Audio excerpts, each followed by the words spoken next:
सभा की कार्यवाही प्रारंभ की जाती है। माननीय सदस्यगण, परंपरा अनुसार एक घोषणा की जाती है। माननीय मुख्यमंत्री श्री नीतीश कुमार को सदन के नेता के रूप में मान्यता प्रदान की जाती है। साथ ही माननीय सदस्य श्री तेजस्वी प्रसाद यादव को नेता विरोधी दल के रूप में मान्यता प्रदान की जाती है। माननीय सदस्यगण, अब अध्यक्ष के निर्वाचन का कार्यक्रम प्रारंभ किया जाता है। सभा सचिव महामहिम राज्यपाल से प्राप्त आदेश को पढ़ेंगे। महामहिम राज्यपाल से प्राप्त आदेश को मैं पढ़ता हूं। भारत का संविधान के अनुच्छेद 178 तथा बिहार विधानसभा की प्रक्रिया तथा कार्य संचालन नियमावली के नियम 9(1) के द्वारा प्रदत्त शक्तियों का प्रयोग करते हुए मैं राजेंद्र विश्वनाथ आर्लेकर, बिहार का राज्यपाल, इसके द्वारा बिहार विधानसभा के अध्यक्ष का निर्वाचन हेतु 15 फरवरी 2024 की तिथि निर्धारित करता हूं। राजेंद्र विश्वनाथ आर्लेकर, राज्यपाल बिहार, पटना, दिनांक 12 फरवरी 2024। माननीय सदस्यगण, अध्यक्ष के निर्वाचन के संबंध में बिहार विधानसभा की प्रक्रिया माननीय सदस्यगण, अध्यक्ष के निर्वाचन के संबंध में बिहार विधानसभा की प्रक्रिया तथा कार्य संचालन नियमावली में जो प्रावधान है, जो मत विभाजन की प्रक्रिया है, उसे सभा सचिव पढ़कर सुनाएंगे। सभा सचिव। बिहार विधानसभा की प्रक्रिया तथा कार्य संचालन नियमावली का नियम 9 जो अध्यक्ष के निर्वाचन से संबंधित है वह इस प्रकार है। नियम 9 के उपनियम 1, अध्यक्ष का निर्वाचन उस तिथि को होगा जो राज्यपाल नियत करेंगे और सचिव उस तिथि की सूचना हर सदस्य को भेजेंगे। उपनियम 2 इस प्रकार नियत तिथि के पूर्व दिन मध्याह्न के पहले किसी समय कोई सदस्य सचिव को संबोधित करते हुए इस आशय के प्रस्ताव की लिखित सूचना दे सकेंगे कि कोई दूसरे सदस्य अध्यक्ष चुने जाएं। यह सूचना किसी तीसरे सदस्य द्वारा अनुमोदित होगी और सूचना में जिन सदस्य का नाम प्रस्तावित हो उनका यह वक्तव्य भी साथ रहेगा कि निर्वाचित होने पर वे अध्यक्ष के रूप में काम करने को राजी हैं। परंतु कोई सदस्य न तो अपना नाम प्रस्तावित करेंगे, न अपना नाम प्रस्तावित करने वाले किसी प्रस्ताव का अनुमोदन करेंगे और न एक से अधिक प्रस्तावों की प्रस्तावना या अनुमोदन करेंगे। उपनियम 3, जिन सदस्य के नाम पर कार्यसूची में कोई प्रस्ताव हो वे पुकारे जाने पर प्रस्ताव करेंगे या उसे वापस लेंगे और इस आशय के वक्तव्य मात्र तक अपने को सीमित रखेंगे। परंतु उम्मीदवार उस प्रस्ताव पर मत लिए जाने के पहले किसी समय अपना नाम वापस ले सकेंगे। उपनियम 4 इस प्रकार किए गए हैं और यथावत अनुमोदित प्रस्ताव जिस क्रम से वे किए गए हों उसी क्रम से एक एक करके मत के लिए रखे जाएंगे और यदि आवश्यक हो तो विभाजन द्वारा उनका निर्णय होगा। यदि कोई प्रस्ताव स्वीकृत हो जाएं तो अध्याशी व्यक्ति बाद के प्रस्ताव रखे बिना घोषित करेंगे कि स्वीकृत प्रस्ताव में प्रस्तावित सदस्य सदन के अध्यक्ष चुन लिए गए। अब नियम 56 को पढ़ता हूं जो विभाजन के संबंध में है। विभाजन की प्रक्रिया। नियम 56 का उपनियम 1, किसी प्रस्ताव पर वाद विवाद समाप्त हो जाने पर अध्यक्ष प्रश्न रखेंगे कि जो प्रस्ताव के पक्ष में हो वे हाँ कहें और जो इसके विपक्ष में हों वे ना कहें। तब अध्यक्ष यह घोषित करेंगे कि उनकी राय में हाँ के पक्ष में बहुमत है या ना के पक्ष में। उपनियम 2, किसी प्रश्न के निर्णय के संबंध में अध्यक्ष की राय पर आपत्ति करने वाले कोई सदस्य विभाजन की मांग कर सकेंगे, परंतु कोई सदस्य ऐसे विभाजन की मांग न करेंगे जब तक कि उन्होंने अध्यक्ष द्वारा यथा घोषित बहुमत के विरुद्ध मौखिक मत न दिया हो। उपनियम 3, विभाजन की मांग होते ही अध्यक्ष यदि उनकी राय में विभाजन की मांग अनावश्यक न हो तो सचिव को 3 मिनट तक विभाजन घंटी बजाने का निर्देश देंगे और उसके समाप्त होने पर उपवेशनों से सभावेश में आने के सभी द्वार बंद कर दिए जाएंगे। जब तक विभाजन समाप्त न हो तब तक किन्हीं सदस्य को सभावेश के भीतर आने या उसके बाहर न जाने दिया जाएगा। उपनियम 4, द्वार बंद हो जाने पर अध्यक्ष फिर प्रश्न रखेंगे और यदि उपनियम 2 में विहित रीति से फिर विभाजन की मांग की जाए तो विभाजन द्वारा मत लिया जाएगा और अध्यक्ष यह अवधारित करेंगे कि विभाजन द्वारा मत किस पद्धति से लिए जाएं। यथा सदस्यों को विभाजित होकर उपवेशनों में जाने के लिए कहकर, या मत गिनने के प्रयोजन से उन्हें अपने अपने स्थान पर खड़े होने के लिए कहकर, या अध्यक्ष किंतु दूसरी बार प्रश्न रखे जाने के समय जो सदस्य सदन में उपस्थित न रहे हों वह मत देने के अधिकार न होंगे। यदि अध्यक्ष हाँ पक्ष वालों और ना पक्ष वालों को उपवेशनों में जाने का निर्देश दें तो वे हर पक्ष के लिए 2 या 2 से अधिक गणक नियुक्त कर सकेंगे। उपनियम 5, जो सदस्य यथा स्थिति हाँ पक्ष में या ना पक्ष में अपना मौखिक मत दे चुके हों, उन्हें विभाजन होने पर विरुद्ध विचार वाले पक्ष के साथ मत देने की स्वतंत्रता न होगी। उपनियम 6, अध्यक्ष को प्रतिवेदित मत संख्या के बारे में यदि कोई गड़बड़ या भूल हो तो अध्यक्ष यथोचित निर्देश दे सकेंगे। उपनियम 7, यदि सदन में विभाजन का परिणाम घोषित हो जाने के बाद विभाजन सूचियों में कोई भूल दिख पड़े तो अध्यक्ष इस विषय में समाधान हो जाने पर कि भूल वास्तविक है उसे सुधारने का आदेश दे सकेंगे। उपनियम 8, अध्यक्ष सभा को विभाजित होने के लिए कहें उससे पहले किसी समय किसी नकारात्मक आवाज के बिना दी गई सभा की अनुमति से विभाजन की मांग वापस ली जा सकेगी।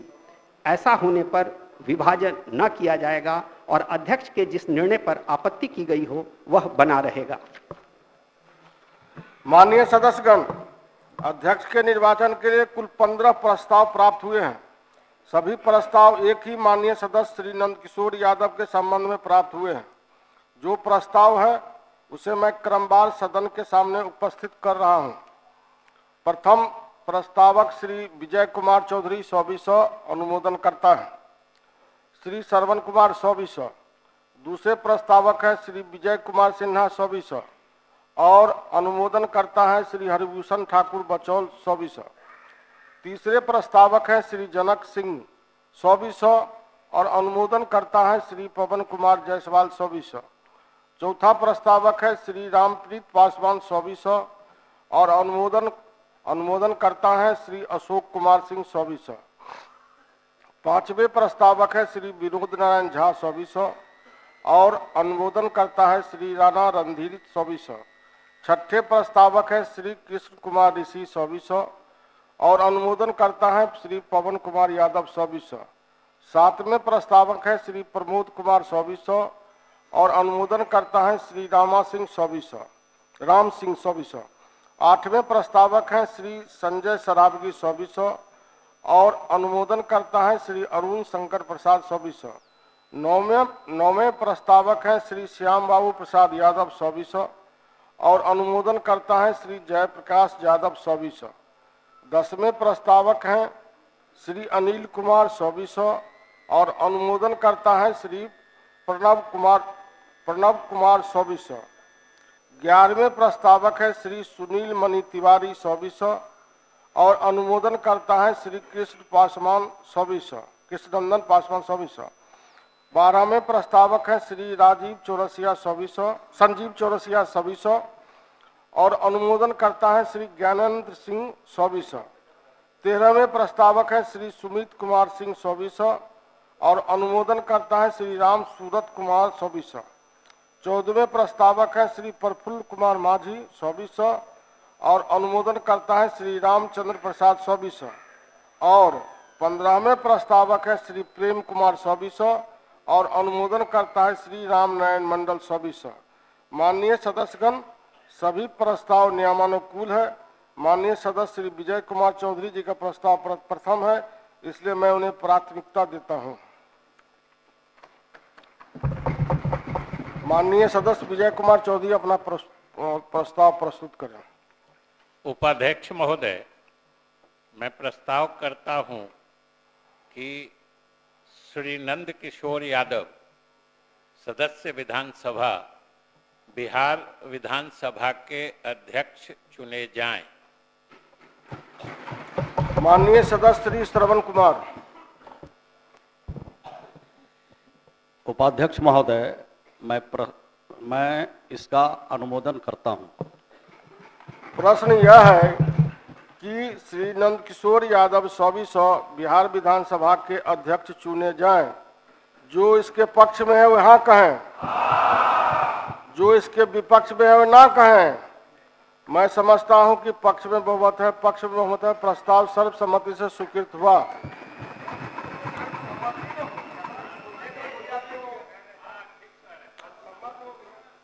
मैं श्री नंदकिशोर यादव 100 को सर्वसम्मति से बिहार विधानसभा के अध्यक्ष निर्वाचित हुए।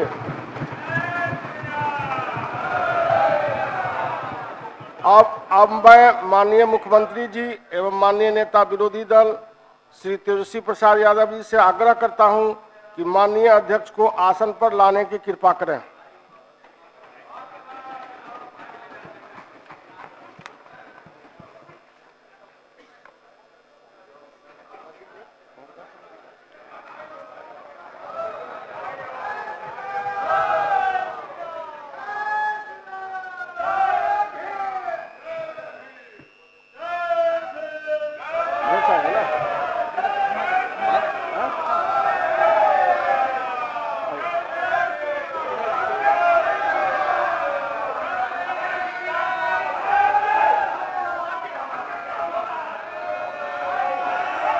आइए, बधाई हो।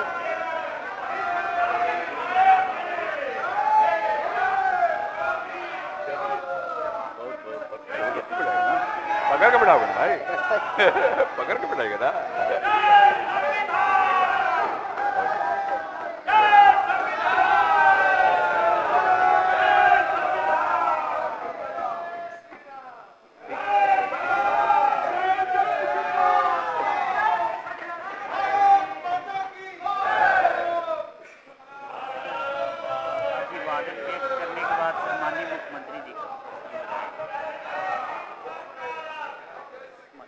एक लाइन बोलना और भी सर आपके मेरा भाषण तो बाद में।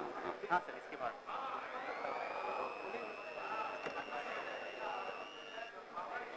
माननीय सदस्यगण, अरे भाई अभी तो शांत हो जाओ।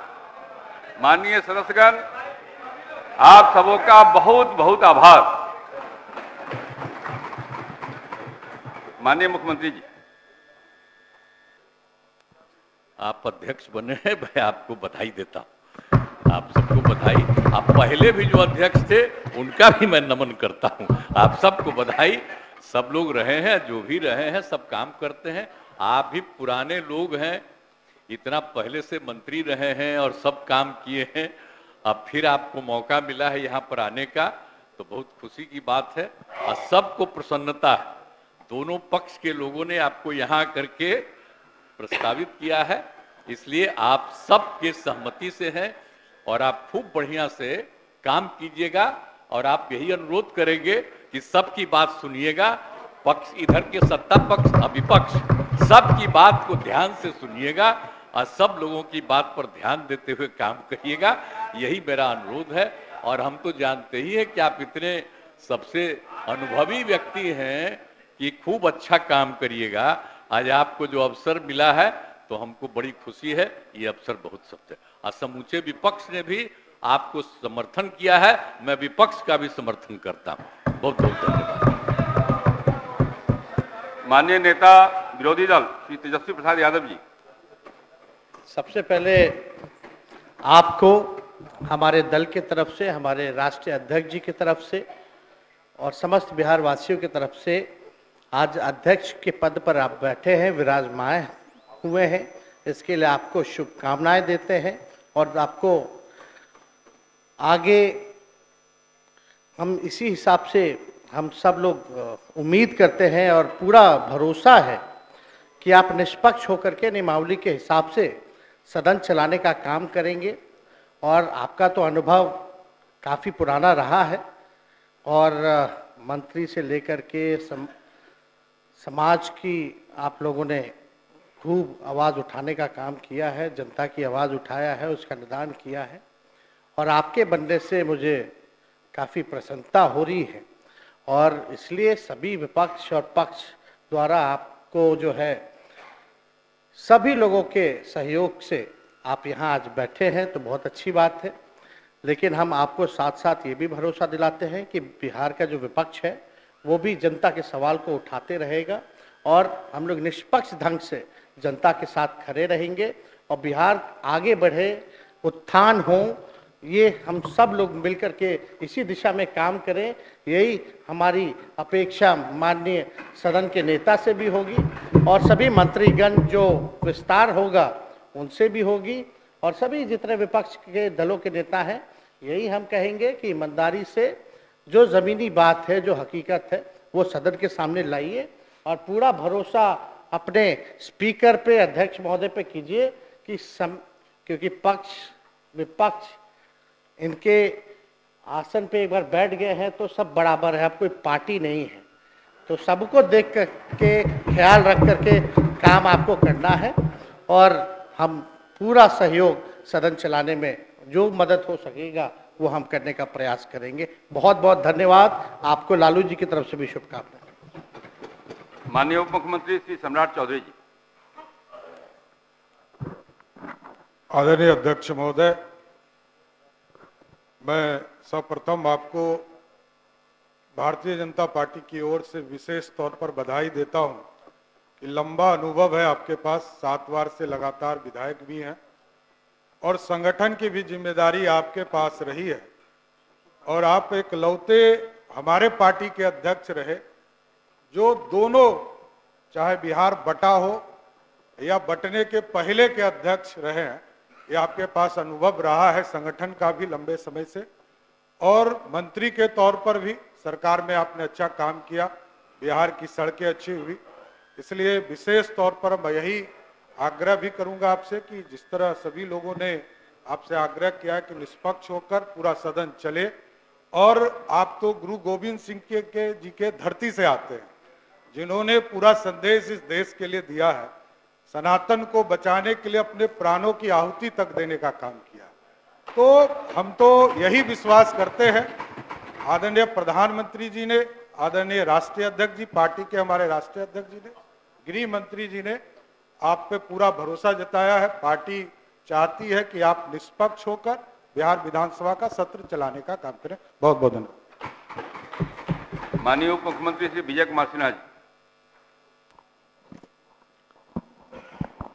अध्यक्ष महोदय, पूरा सदन की गरिमा को बढ़ाते हुए सर्वसम्मति से आप में विश्वास व्यक्त किया है और सभी गौरवान्वित हैं कि 7 बार के एक अनुभव की बड़ी किताब, जिनके पास संगठन का, प्रशासन का, शासन का पूरी दक्षता के साथ, पूरी निरपेक्षता के साथ आप निर्वाहन करेंगे और बिहार झारखंड दोनों का अनुभव आपके पास है। बिहार की जनता के गांव गलियों के दर्द को भी आपने देखा है और पूरे बिहार की भावनाओं से आप अवगत हैं। बिहार बदल रहा है, बदलते बिहार के स्वरूप और इस सदन में जनता के विश्वास लेकर जो माननीय विधायक आ रहे हैं, उनकी आवाज को आप ताकत देंगे, उनको सकारात्मक वातावरण में ले जाने की एक बड़ी जिम्मेवारी है और आसन संरक्षक के रूप में पूरे सदन का शांति के साथ जनता के विकास के प्रति समर्पित भाव से कदम बढ़ाएगा। हमारी शुभकामना है कि ये ऐतिहासिक पल आपको अवसर मिला है और ये ऐतिहासिक बने। इसी कामना के साथ आपको माननीय बिहार के मुख्यमंत्री नीतीश कुमार जी, उप मुख्यमंत्री हमारे सम्राट चौधरी जी और नेता प्रतिपक्ष तेजस्वी यादव जी को कि सदन की गरिमा बढ़ते रहे, विधायिका की सम्मान में कोई कमी न रहे। इसी के साथ पुनः धन्यवाद। माननीय मंत्री श्री विजय कुमार चौधरी जी। अध्यक्ष महोदय, मैं आपको बधाई देता हूं, साथ ही सदन नेता ने और नेता प्रतिपक्ष ने जो आपके संबंध में ख्याल व्यक्त किए हैं, मैं भी उनके विचारों से पूर्ण रूप से सहमत हूँ।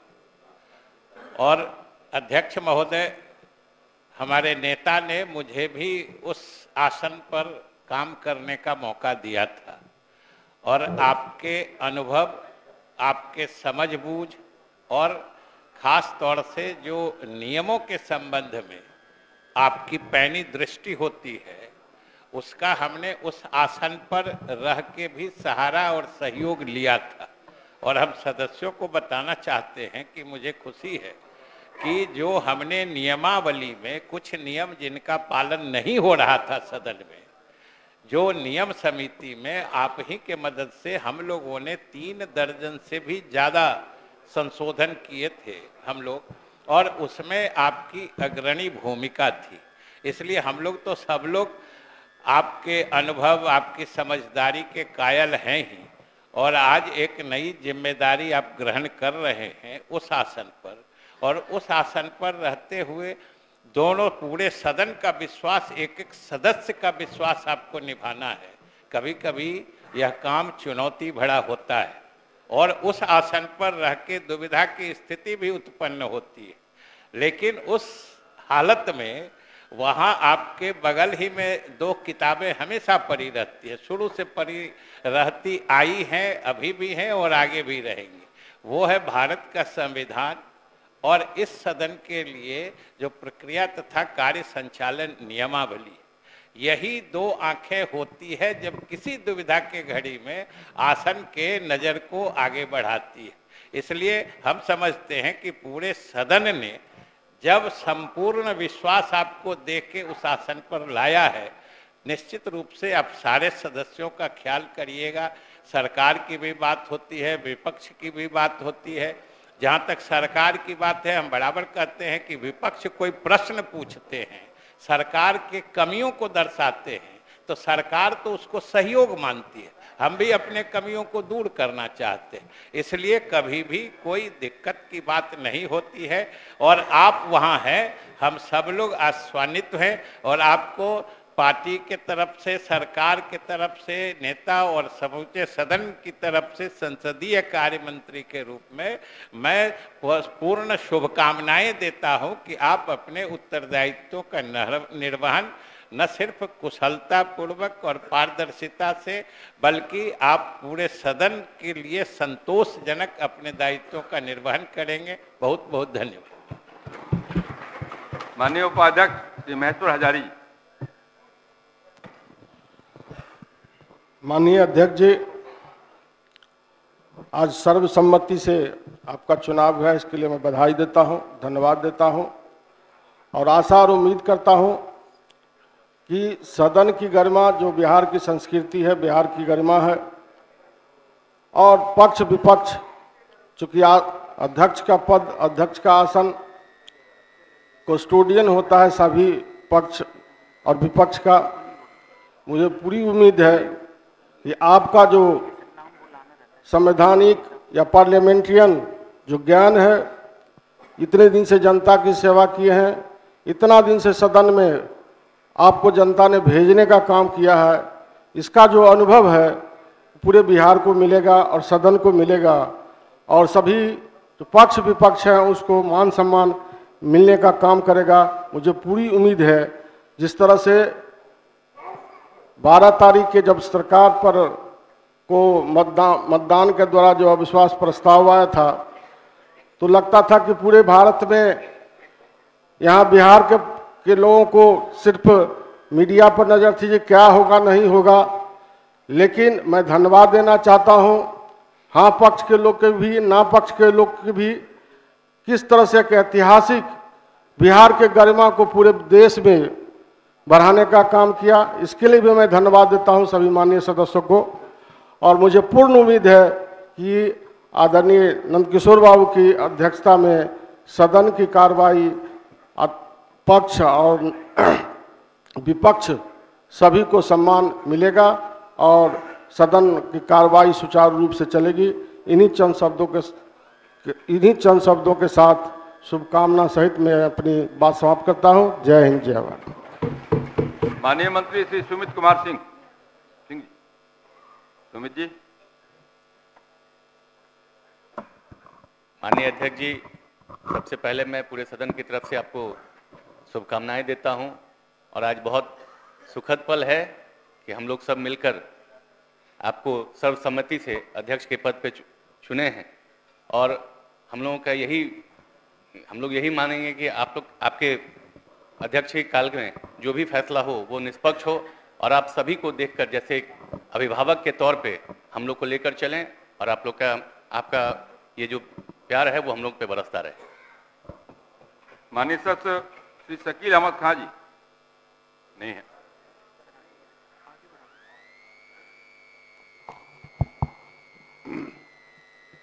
निरपेक्ष आसन पर आसीन होने के लिए माननीय अध्यक्ष जी, आपको बहुत बहुत बधाई।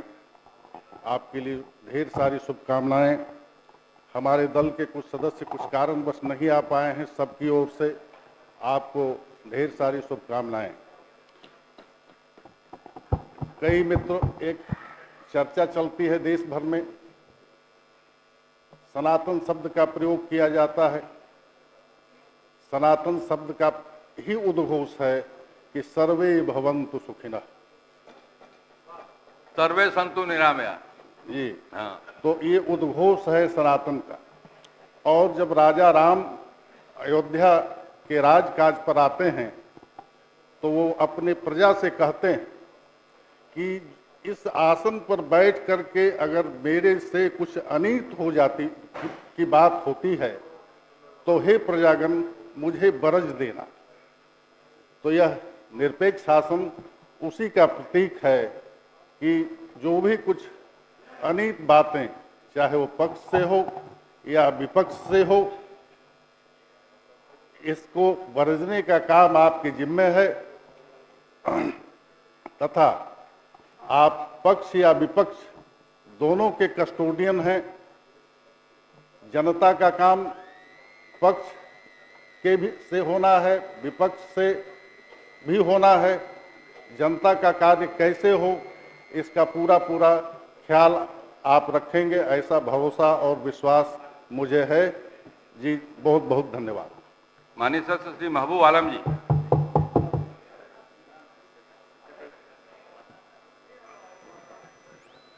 आप आइए महबूब आलम जी। सर्वसम्मति से हम लोगों ने अध्यक्ष पद का चुनाव किया और पक्ष और विपक्ष दोनों मिलकर के आसन ग्रहण कराया। इसी उम्मीद लेकर और ये सदन इसी के लिए ये सर्वसम्मति दिया कि आसन हमेशा निष्पक्ष रहा है, निष्पक्ष रहेगा।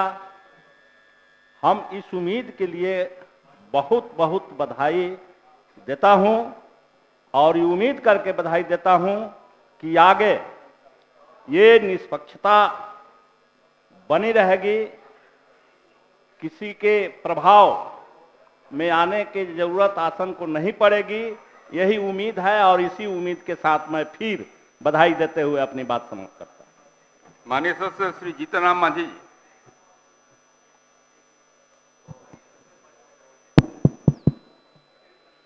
अध्यक्ष महोदय, सर्वप्रथम आपको इस गरिमामय सदन के अध्यक्ष के रूप में निर्वाचित होने के उपलक्ष्य में हार्दिक शुभकामना देता हूं, बधाई देता हूं और बधाई देता हूं पक्ष और विपक्ष दोनों के माननीय सदस्यों को, जो आपके कार्य क्षमता, आपका अनुभव को देखते हुए सर्वसम्मत से आपको निर्वाचित करने का निर्णय लिया। इसलिए पक्ष और विपक्ष दोनों साथियों को हम हृदय से धन्यवाद देते हैं और बधाई भी देते हैं। महोदय, आपके लिए कुछ कहने की जरूरत नहीं है।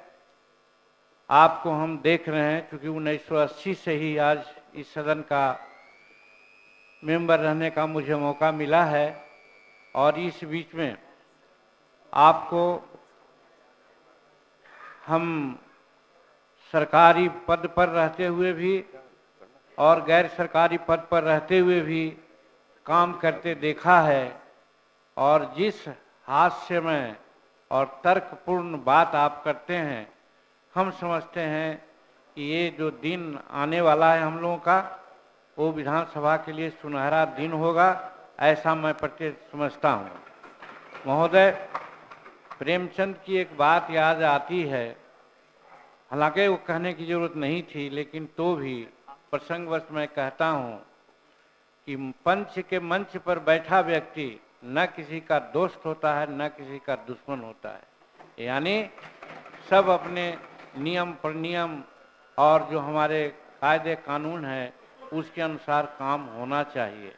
इसलिए हम नहीं समझते हैं कि उसके प्रतिरूप कोई जाएगा, ऐसा विश्वास आपसे नहीं है।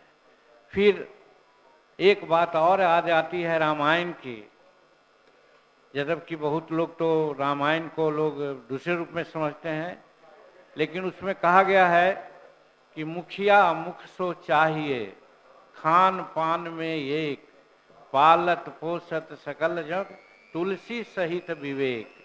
जहाँ ये विवेक आती है तो हम नहीं समझते हैं कि आपको ये बात समझाने की ज़रूरत है। आप खुद मर्मज्ञ हैं, सारी बात को समझते हैं। हम उम्मीद करते हैं, खास करके एक चीज़ जो अनुभव हम किया है कि जो छोटे दल होते हैं, होता है आपके साथ कुछ प्रतिबद्धताएं, समय का बंटवारा करते हैं, लेकिन वहाँ पर किसी व्यक्ति के व्यक्तित्व और पार्टी के महत्व को समझ करके भी समय देना चाहिए। नहीं तो होता है 1 मिनट आधा मिनट, इससे बहुत सी बातें ऐसी होती है जो ये गरिमामय सदन उस बातों से मरहूम हो जाती है। तो वैसी परिस्थिति में हम आपसे आशा करेंगे कि आप विषय की गंभीरता को देखते हुए, व्यक्ति के व्यक्तित्व को देखते हुए समय का जरूर निर्धारण करेंगे। इन्हीं चंद शब्दों के साथ आपका उज्जवल भविष्य और ठीक ढंग से इस सदन की कार्रवाई चलेगी, इसी उम्मीद के साथ आपको बहुत बहुत बधाई, बहुत बहुत शुभकामना। माननीय सदस्य श्री अजय कुमार जी। अजय जी।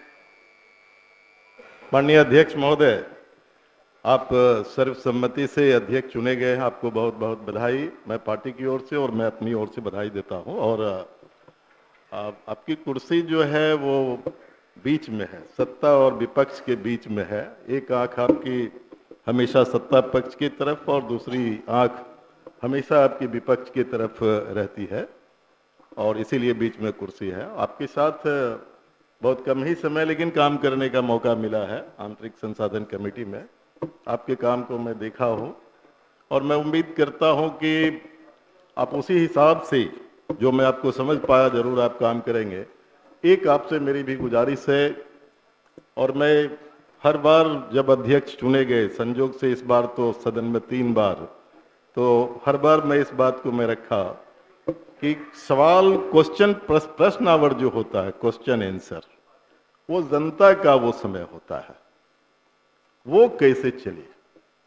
क्योंकि जनसंख्या बढ़ी है, लोगों की उम्मीद बढ़ी है, सरकार से जवाब चाहती है जनता, और विपक्ष का काम होता है जनता की आवाज को सदन में रखना।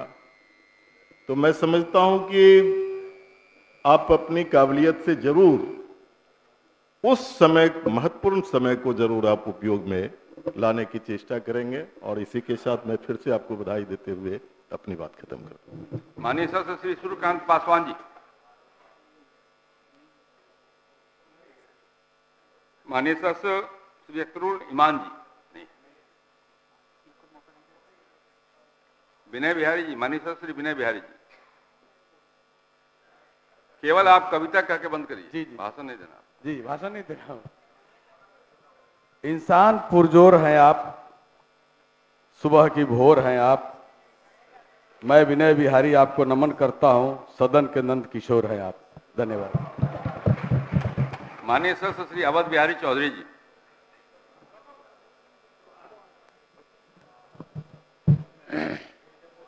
आदरणीय बिहार विधानसभा के सर्वसम्मत से चुने गए इस विधानसभा के अध्यक्ष आदरणीय नंद किशोर यादव जी, और इस सदन के नेताजी, प्रतिपक्ष के नेताजी, आप सर्वसम्मत से अध्यक्ष चुने गए हैं। यह एक बहुत ही खुशी का विषय है और सदन के नेता, प्रतिपक्ष के नेता ने जो आपके प्रति भावना और विचार व्यक्त करने का काम किया, उस भावना के साथ मैं हूँ और आपको जानने और समझने का अवसर कोई नया नहीं। मैं बहुत दिनों से आपको देखते रहा हूँ और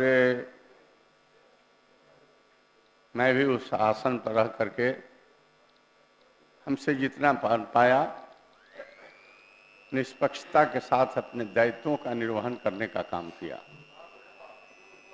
और आज भी मैं आपसे यही उम्मीद करता हूं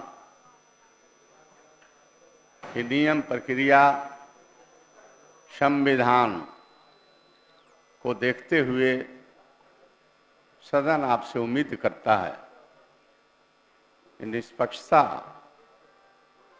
और सबके साथ समान व्यवहार माननीय सदस्यों के आप अभिभावक हैं, आप एकरूपता के साथ करेंगे, ये भरोसा, आशा, विश्वास है। मैं अपने तरफ से आपके स्वस्थ रहने, दीर्घायु आयु का कामना करता हूं। पूर्ण विश्वास है कि सदन के कार्यवाही में सत्ता और विपक्ष दोनों को समान रूप से काम करने और विचार व्यक्त करने का और अवसर आप प्रदान करेंगे। पुनः मैं आपको धन्यवाद और बधाई देता हूं कि आप निश्चित ही अपने अनुभव का प्रदर्शन इस सदन में, सदन के संचालन में और माननीय विधायकों के मान सम्मान लेने में आप करेंगे। बहुत बहुत धन्यवाद। माननीय सदस्यगण, मैं आप सभी को मैं हृदय से धन्यवाद देता हूं। आप सभी ने सर्वसम्मति से मुझे अध्यक्ष निर्वाचित किया है, इसके लिए मैं आप सबके प्रति अपनी कृतज्ञता ज्ञापित करता हूं। इस अवसर पर विशेष रूप से मैं भारत के यशस्वी प्रधानमंत्री श्री नरेंद्र मोदी जी, भारत के गृह मंत्री श्री अमित शाह जी, भारतीय जनता पार्टी के राष्ट्रीय अध्यक्ष जेपी नड्डा जी के प्रति भी आभार प्रकट करता हूं। मैं सदन नेता माननीय मुख्यमंत्री श्री नीतीश कुमार जी, माननीय उप मुख्यमंत्री श्री सम्राट चौधरी जी एवं श्री विजय कुमार सिन्हा जी के प्रति भी कृतज्ञता ज्ञापित करता हूं कि उन्होंने मुझे अध्यक्ष बिहार विधानसभा बनाए जाने पर अपनी सहमति दी और मुझे आसन पर बिठाया। मैं माननीय नेता विरोधी दल के प्रति भी आभार प्रकट करता हूं। उन्होंने भी अध्यक्ष बिहार विधानसभा चुने जाने में मेरा समर्थन किया और सर्वसम्मत चुनाव हेतु उन्होंने अपना संकल्प व्यक्त किया, मुझे इस आसन पर बिठाया। वैसे मुझे आपके माताजी और पिताजी के साथ भी काम करने के सदन में मौका मिला है, इसलिए विशेष आभार आपका। मैं सभी दलों के माननीय नेतागण एवं माननीय सदस्यों के प्रति भी आभार प्रकट करता हूं, जिन्होंने सर्वसम्मति से मुझे अध्यक्ष चुना है।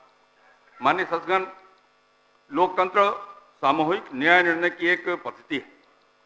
विधानसभा यानी विधायी निकाय उस पद्धति के नियामक है। संसदीय प्रणाली में अध्यक्ष विधानसभा इस संस्था के स्वामी नहीं होते, बल्कि वे सदस्यों के संरक्षक होते हैं। विधानसभा का पूरा कार्य प्रक्रिया तथा कार्य संचालन नियमावली के तहत संपन्न की जाती है। भारत के संविधान के अनुच्छेद 208 के तहत 21 दिसंबर 1965 को इसी विधानसभा के द्वारा यह नियमावली अडॉप्ट की गई थी और 1 जनवरी 1966 से यह लागू है। कालक्रम में इस नियमावली में कई संशोधन हुए और आज संविधान के दायरे में इसी नियमावली के आधार पर अध्यक्ष इस आसन पर बैठकर सभा का संचालन करते हैं। सच पूछिए तो यह नियमावली हम सबके लिए गीता के समान है। आप जानते ही हैं कि मुझे या इस आसन पर बैठने वाले किसी भी सदस्य को इस नियमावली के अनुकूल ही अपने को सीमित रखना अनिवार्य होता है। हम सब लोग किसी न किसी दल से जुड़े हैं। मैं भी एक राजनीतिक दल से जुड़ा हूं। मैं 1995 से इस सदन का सदस्य हूँ, 7वीं वार्षिक सभा का सदस्य बना हूँ। हर राजनीतिक दल की अपनी विचारधारा होती है और जनता के हितों को साधने का एक उपक्रम होता है, परंतु अध्यक्ष के आसन में बैठा व्यक्ति दल से या दलीय राजनीति से ऊपर उठकर पूरी निष्पक्षता और निष्ठा से सदन के संचालन के कार्यों का निष्पादन करता है। मैं आप सबको विश्वास दिलाता हूं कि मैं इसी नियमावली के तहत कार्य करूंगा और संसदीय परंपराओं का निर्वहन भी करूंगा। साथ ही माननीय सदस्यों के विशेषाधिकारों और उनकी मान मर्यादा का भी ध्यान रखूंगा। आप सब लोगों ने 12 फरवरी 2024 को जिस धैर्य और संयम से बिहार विधानसभा की कार्रवाई को संपन्न किया, ये एक मिसाल है। सदन में विषय भी आते हैं, उत्तेजना भी होती है, पक्ष और विपक्ष के दावे और प्रति दावे होते हैं, परंतु उनका हल ही विमर्श से ही निपटाया जाता है। आसन का तो ये काम ही है कि वह व्यक्ति के सारे दरवाजे खोले। मैं जानता हूं कि यहाँ जितने भी माननीय सदस्य बैठे हैं सभी लाखों लोगों का प्रतिनिधित्व करते हैं, उनकी आवाज ही सदन में उठाते हैं। राजनीतिक दल की विचारधारा के साथ माननीय सदस्यों को क्षेत्र के भी कई हित जुड़े रहते हैं, जिनकी वो नुमाइंदगी करते हैं। ऐसे सभी मसलों का इस सदन में उठाने का, उन पर विमर्श करने का, सरकार से उनका हल जानने का अधिकार आप सभी माननीय सदस्यों को है। लेकिन सभी मसलों को सदन के समक्ष कैसे लाया जाए, इसके लिए जो विधान है वह हमारी नियमावली में अंकित है। इसमें अंकित नियम के माध्यम से आप अपनी बात सदन के समक्ष रखेंगे तो सरकार विवश होगी आपके उन सवालों का उत्तर देने के लिए। इसलिए मैं आप सबों से आग्रह करूंगा कि सदन में आप हमेशा नियमावली के तहत ही अपनी बात को उठाएं। एक बात मैं जरूर कहूंगा, सड़क का संघर्ष और सदन का विमर्श दोनों अलग अलग चीज है। आपको अपने क्षेत्र, अपने राज्य, अपने देश, अपने लोगों, उनके साथ होने वाले अन्याय, इन सभी मुद्दों को उठाने का और उनका हल निकालने का उपक्रम करना आपकी जिम्मेवारी है। मैं सरकार का मंत्री भी रहा हूं, मैं नेता विरोधी दल भी रहा हूं, मैं एक माननीय सदस्य के रूप में भी यहाँ 10 साल रहा हूं, बिहार विधानसभा के समितियों का सभापति भी रहा हूं। मैंने इन सब चीजों को देखा है बड़े गौर से, और मुझे लगता है कि केवल 4 लोग सदन में हैं जो इधर बैठे हैं तीनों जगह। उसमें अवध बिहारी चौधरी जी हैं, विजय चौधरी जी हैं और विजय सिन्हा जी। बाकी लोगों को तीनों स्थान में बैठने का अवसर नहीं मिला है। लेकिन मेरा जो अनुभव है, विशेष करके जो हमारे नए माननीय सदस्य हैं, पहली बार दूसरी बार जीत के आए, उनके लिए मुझे लगता है कि थोड़ा हमें अध्ययन भी करना चाहिए, पढ़ना भी चाहिए। पढ़ने का मतलब केवल ये नहीं कि केवल किताब पढ़ना चाहिए। अध्ययन का मेरा अर्थ ये है कि सबको उन समस्याओं एवं उनके निवारण के लिए सरकार की नीतियों का भी अध्ययन करना चाहिए। उन नीतियों के अनुपालन में जो अवरोध है, उस अवरोध को कैसे नियम और कानून से दूर किया जाए, इसके लिए कैसे नए कानून बनाए जाएं, कैसे नए नियम बनाए जाएं, इसका भी अध्ययन करना चाहिए, ताकि हम जनता के हितों को अधिक से अधिक साध सकते हैं। इस शासन की सबसे बड़ी विशेषता अगर कोई है तो वो है तटस्थता और वह है निष्पक्षता। मैं अंतिम प्रयास करूंगा कि इसका अनुपालन करूं। मैं आपको विश्वास दिलाता हूं, पक्ष हो या विपक्ष, किसी को शिकायत का मौका नहीं दूंगा। यह मेरे लिए तो गर्व का क्षण है, परंतु साथ ही यह न्यायपूर्ण सेवा की चुनौती भी है। इस शासन का पदनाम बड़ा विचित्र है। इस शासन का पदनाम स्पीकर है, लेकिन उसको कम बोलना है, नहीं बोलना है, बोलना आपको है, ये स्पीकर में। फिर भी मैं प्रयास करूंगा कि मैं आपकी आवाज बनूं। यह सदन इस बात का गवाह है कि विमर्श के दौरान कभी कभी तनावपूर्ण स्थिति भी पैदा हुई है। मैंने देखा है 28-29 साल में, 28 साल में, तो कभी शेरो शायरी और हंसी मजाक का भी दौर चला है। सौहार्दपूर्ण वातावरण में सदन की कार्रवाई चले, ये केवल अध्यक्ष नहीं, हम सबकी जिम्मेवारी है। और आज जिस माहौल में आप बैठे हैं, जिस माहौल में आप चर्चा कर रहे हैं, तो मुझे 2 पंक्ति याद आ रही है। उस पंक्ति को कहा कि मैं अपनी बात समाप्त करूंगा। कल न हम होंगे न गिला होंगे, कल न हम होंगे न गिला होगा, सिर्फ सिमटी हुई यादों का सिलसिला होगा। कल न हम होंगे न गिला होगा, सिर्फ सिमटी हुई यादों का सिलसिला होगा। जो लम्हे हैं चलो हंसकर बिता लें, जाने कल जिंदगी का क्या फैसला होगा। फिर से एक बार आप सबका पुनः हार्दिक आभार। भारत माता की जय। माननीय सदस्यगण, अब सभा की बैठक सोमवार दिनांक 19 फरवरी 2024 को 11 बजे पूर्वाह्न तक के लिए स्थगित की जाती है।